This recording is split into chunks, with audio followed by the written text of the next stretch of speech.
Welcome back to my channel inspector flag uniform स्वागत है आप सबको मेरा चैनल में today let's critically analyze together the impact on Manipur by ongoing Meitei and Kuki war आज चल रहे Meitei और Kuki youth के मणिपुर पर प्रभाव का एक साथ विश्लेषण करते हैं so we shall analyze over social impact सामाजिक प्रभाव and impact on economy अर्थव्यवस्था पर असर political impact राजनीतिक पर प्रभाव any why central government delays intervention Manipur में शांति लाने या कराने के लिए क्या करना होगा?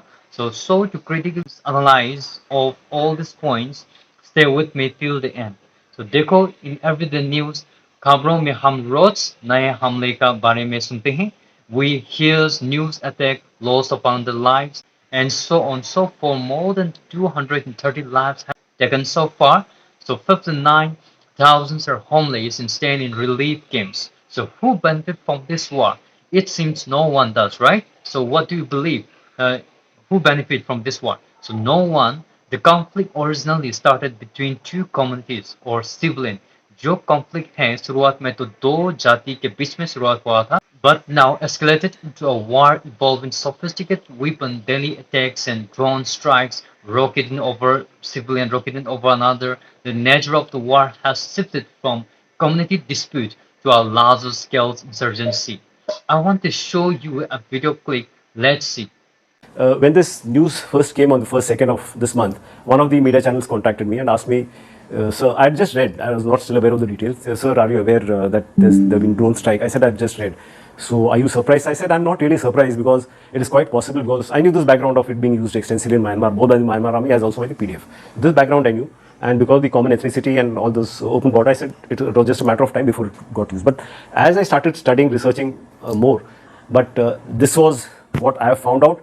And I didn't leave it at that. I checked it from, first I came to know from some of my friends there. I checked it from the forces on ground, the military and Assam Rifle forces I've checked. They have confirmed. I've also checked it from the army chief. And he has confirmed that there is actually no ammunition dropped.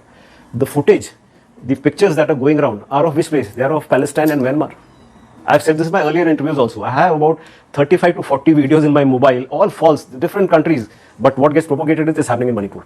So I'm repeating, no ammunition has got dropped. Today, the entire media, print, electronic, have all gone ballistic over saying the drones have been dropped, and there are many experts talking of the ramifications. Yes, ramifications will be there if drones are used. So here, Lieutenant Colonel A.R. Nair claims there are no drone attacks. In contrast to this, let me show you another video clips of a Kuki student leader speaking on public television. Not a solution.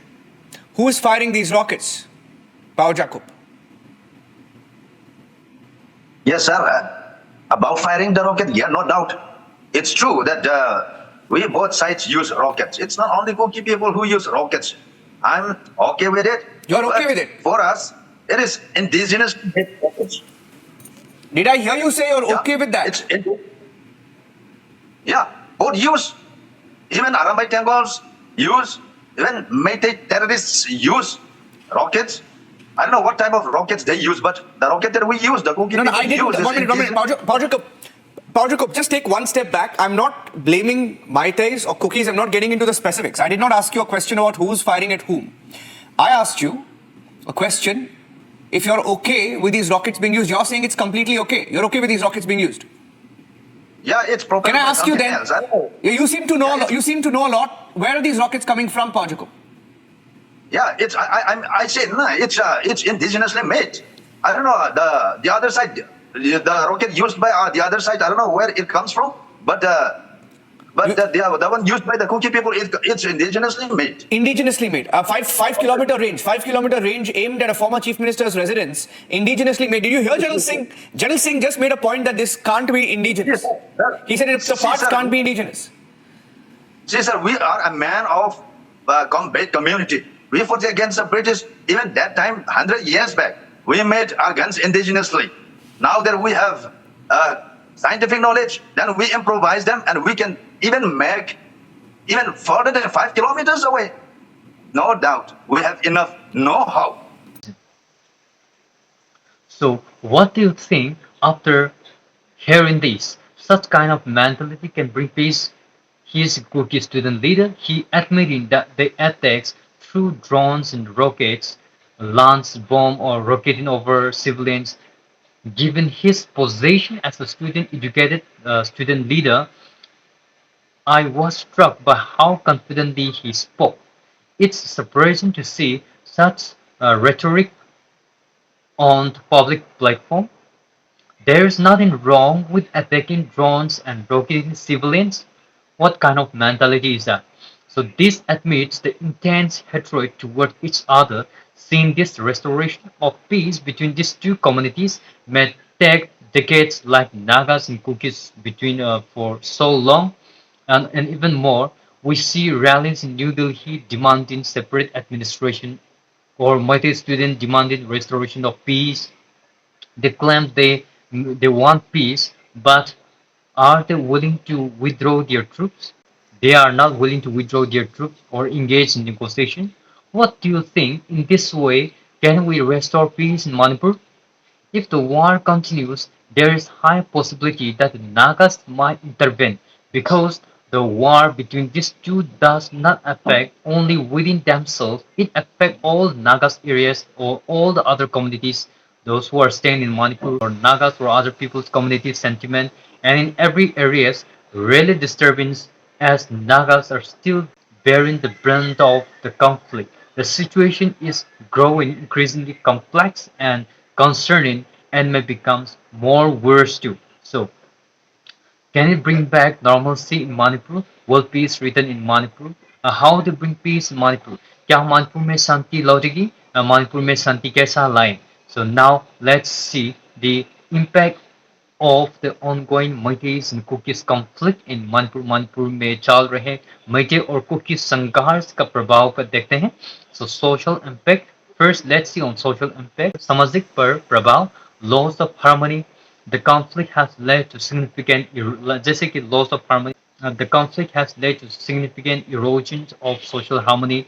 The once cohesive communities like now fragmented, and mutual trust has deteriorated. So जो social harmony है वो तो खो चुका. So how shall we restore peace? So widening social distance, सामाजिक दूरियां बढ़ाया गया और बढ़ा दिया. Social distance between different ethnic groups have widened. Pre-existing social divides have deepened, leading to greater isolation and mistrust between Meiteis and Kukis. जैसे कि Meiteis और Kukis के बीच में अधिक अलगाव और अविश्वास और बढ़ा दिया और पैदा कर दिया. So plan also the ongoing violence has fostered deep-seated animosity and hatred among the communities. This enmity is not only affecting current relationship, but also shaping future generation perception of each others. So right, so that's the, and also like the conflict has led to significant moral disturbances, they say affecting the ethical fabric of society, and the violence and atrocities have resulted in a loss of moral direction and trust in a social institution. Families have displaced, and personal losses have created a sense of grief and insecurity. जैसे कि असुरक्षा, the feel करना, the sentiment impact on those in homes, अपना घर खोना, प्यारों को खोना, loved ones and प्यारों को खोना, and community ties and profound and long lasting. So it will last. It won't easily lose this kind of attitude towards each other. So behavioral impact. Behavioral impact जैसे कि व्यवहारिक प्रभाव. The constant state of conflict has altered behavior. लोगों का व्यवहारिक पर बहुत असर पड़ गया कि people may become more fearful, suspicious of each others, or aggressive, leading to long-term psychological and social effects. एक दूसरे से संदिग्ध और हो गया. Now let's see the impact on economy. अर्थव्यवस्था पर असर. Let's see. So transportations, like transportation barrier. The conflict has created परिवहन पर रुकावट बन गया, disrupting the movement of goods and peoples. This affect daily lives, and they contribute to economic instability in the states. So what do you think? Trade, like also like व्यापार पर रुकावट होना, जैसे कि trade within and outside the regions has been hindered. This or disruption in both local markets and longer, larger economic network impacting livelihood and economic activities, and so on. So sharing consumption barriers in sharing resources and consumption affecting both the availability and distributions of social goods and services.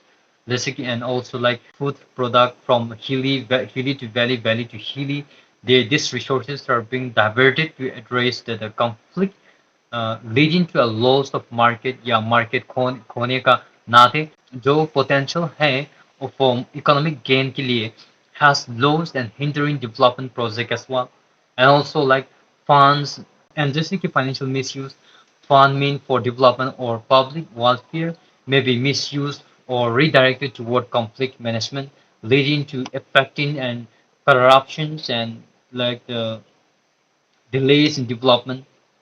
And also state gross domestic product decline. The state gross domestic product has slightly declined due to disrupted economic activities. As of 2022, Manipur contributed only 0.16% of to India, and this contribution has likely to diminish further in 2023, 24, 23, 24 to 25, approximately around 0.7 or 0.8. It won't impact in country's GDP. But however, in state GDP, state development has been completely damaged. Development stagnation, जैसे कि development stagnation, uh, जैसे कि development projects are stalled and economic growth has been impeded. The focus on conflict management has diverted attention and resources from progress and development, and also like loss of public property, the destructions of public property due to balance further strains that already limited resources and impairs recovery, like impairs recovery efforts. Now let's come to political impact. Political imbalance. The conflict has led to political imbalance. Power may be unevenly distributed or misused, exacerbating the conflict and this is undermining governance. The violence has resulted in a de facto geographical division, विभाजन होने के वजह से क्षेत्रों पर जाति का नाम से या विभिन्न गुटों का नियंत्रण चलने का वजह से, leading to further fragmented of the state. So the overall political climate is chaotic, with governance struggling to maintain control and implement effective policies amidst ongoing because of ongoing balance and amidst ongoing balance. So now let's come to challenges in restoration of peace. Restoration of peace in Manipur will be challenging due to deep-rooted issues. Complexities of the conflict lead to loss of many lives, loss of public trust over the leaders, the damage to social fabric, economic stability, and political structures creates, manifested problems that requires a comprehensive and sustained approach. Now, let's look on perspective on central government delays. Why central government delays intervention? ये just मेरा सोच है, आप लोगों का भी बताना comment box में. So reason for delays. Let's see why central government delays. One perspective on the central government delays in intervention is that Manipur's contribution to the Indian economy is relatively minor, with a contribution of only 0.6 to or just 0. To the GDP to the state GDP in 2022 for financial year of 2023-24 maybe will be more worse than that, less than that. Given this, the central authorities might prioritize other regions with more significant economic impact. Also, I feel like the government appears to be taking a cautious approach starting the insurgency dynamics, including like types of weapons used, the roles of insurgency activities, and source of support. And so, before taking more direct action, before taking into action, the central government is not merely observing, but is involved in detailed analysis of the conflict. We know that. So this includes under like to for the undercover operation and intelligence like intelligence gathering to understand the insurgent group strategies and affiliation. So the government approach is to address the conflict comprehensively rather than applying a blanket military solution. which could escalate the situation further. So I feel like some steps toward peace I just want to suggest is that dialogue and negotiation is one of the first steps. Initiating dialogues between conflicting parties is crucial. A mediated negotiation process can help address grievances and build trust, right? So and then also like engage local communities in peace building effort can foster reconciliation and reduce animosity. Economic support for like reconstructions and development and can help stabilize the region and improve living conditions. And also like ensuring effective but sensitive security measures can help restore order without exacerbating the conflict. And also like when we see for the long-term strategy, implementing a long-term strategy for social economic development, political stability, equal participations is essential for lasting peace. But addressing to the root cause of the conflict and engaging all stakeholders in the peace process, it is possible to walk toward a more stable and harmonious future of Manipur. Steps toward like a restoration of peace in Manipur. Suppose if President rules have implemented over Manipur, for immediate solution implementing the President rules can be effective. However, for long-lasting implementation, President rules alone will not resolve the conflict. See, both communities need to come together and negotiate. When the present rules are implemented, then each side will present their demands on the table. One group may seek settled tribes status and stop poppy cultivation, also NRC implementation of NRC. On the other side may demand separate administration and other platforms that benefit their community. If the government does not agree to this demand, the conflict is unlikely to end. So let's see, suppose if chief minister has been removed or removing the chief minister, अगर CM को seat से हटाया गया तो peace लौटेगी या peace ला पाएगी? Let's see. According to my analysis, removing chief ministers will not change the situation significantly if both communities are asked whether they will agree to no ST demand, no demand for separate administration, and a halt to poppy cultivation. The answer will likely to be no from both sides.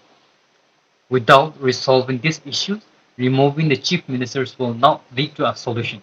So the most effective way to restore peace is that the only viable solution for both communities to engage mediate, such as women organization from student organization, to facilitate negotiations. These mediators work together to convince their respective groups to surrender or withdraw their weapons and call off their troops. Negotiations should then take place with central government representative team at the negotiating table. Then only that understanding one another, forgiving or compromising one another can only bring peace in Manipur. Just to some extent, not complete normalcy like before escalating of the conflict of this conflict, but just to some extent seeking peace from the central government or to demanding peace from the central government or will not bring a complete solution unless there is a genuine willingness from both sides to negotiate and reach a compromise. Then only that we can bring peace. To my viewers, आप लोगों का राय क्या है, आप लोगों का सोच क्या है, मणिपुर में शांति कैसा लाए? अगर ऐसा चलता रहा तो अभी जो थोड़ा कुछ बचा है, अभी जो थोड़ा कुछ चल रहा है, थोड़ा कुछ चल पा रहा है, कर रहा है, वो सब भी खत्म हो जाएगा. सो कमेंट बॉक्स में जो आप लोगों का सोच है वो बता दीजिएगा. Share your views in the comment box. So if you like these videos, please don't forget to share, subscribe, like and comment. Stay safe. See you in the next video.